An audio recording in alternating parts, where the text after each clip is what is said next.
I have this disease late at night sometimes, involving alcohol and the telephone.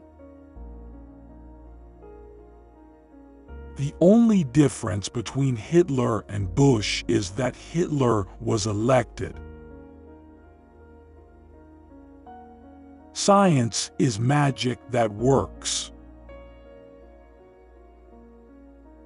All this happened, more or less.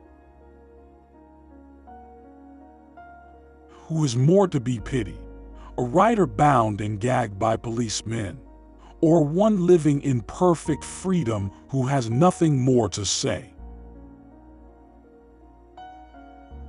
All moments, past, present, and future, always have existed, always will exist. What should young people do with their lives today?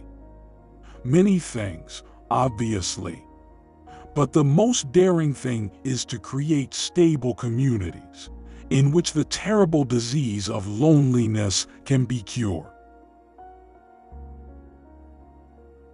Beware of the man who works hard to learn something, learns it, and finds himself no wiser than before.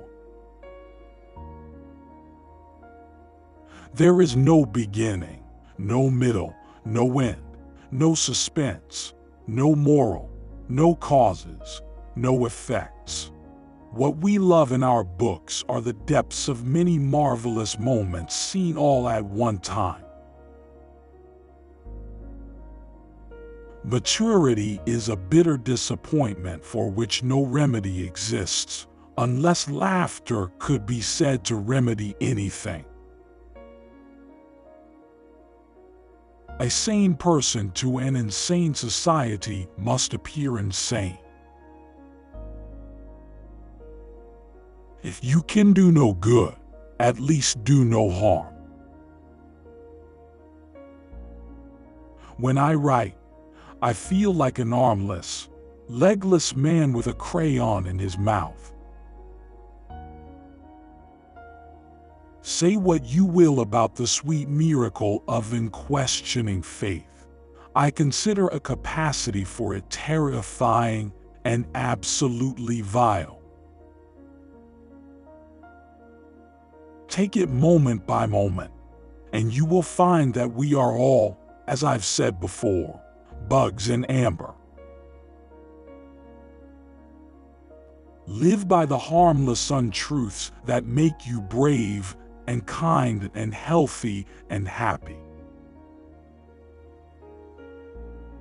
Do you realize that all great literature is all about what a bummer it is to be a human being? Isn't it such a relief to have somebody say that? Love is where you find it. I think it is foolish to go around looking for it, and I think it can be poisonous. I wish that people who are conventionally supposed to love each other would say to each other, when they fight, please a little less love and a little more common decency. The nicest veterans, the kindest and funniest ones, the ones who hated war the most, were the ones who'd really fought. If somebody says I love you to me, I feel as though I had a pistol pointed at my head. What can anybody reply under such conditions but that which the pistol holder requires? I love you, too. And yet another moral occurs to me now. Make love when you can. It's good for you. That's one thing Earthlings might learn to do, if they tried hard enough. Ignore the awful times and concentrate on the good ones. I am a humanist, which means, in part, that I have tried to behave decently without expectations of rewards or punishments after I am dead.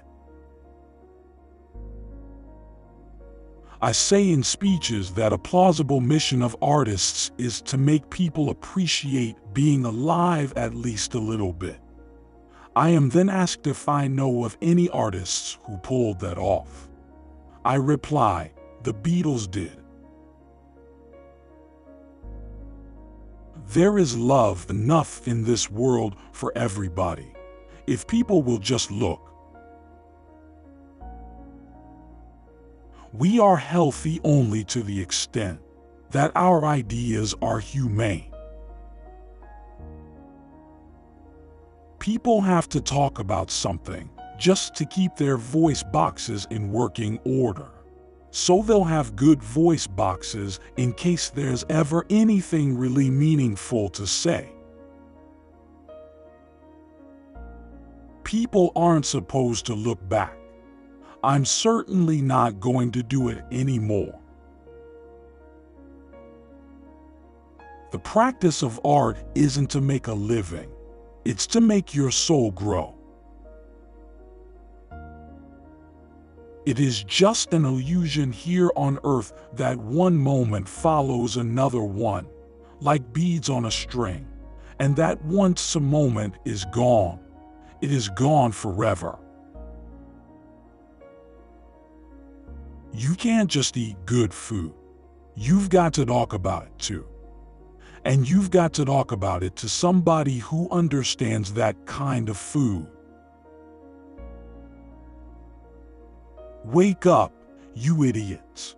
Whatever made you think that money was so valuable? No good at life, but very funny sometimes with the commentary.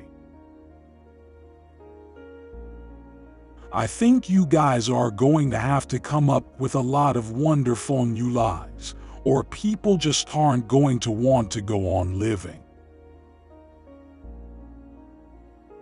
She was a dull person, but a sensational invitation to make babies. Another flaw in the human character is that everybody wants to build and nobody wants to do maintenance. I am eternally grateful for my knack of finding in great books, some of them very funny books, reason enough to feel honored to be alive, no matter what else might be going on. Perhaps, when we remember wars, we should take off our clothes and paint ourselves blue, and go on all fours all day long and grunt like pigs. That would surely be more appropriate than noble oratory and shows of flags and well-oiled guns. Just because you can read, write, and do a little mutt doesn't mean that you're entitled to conquer the universe.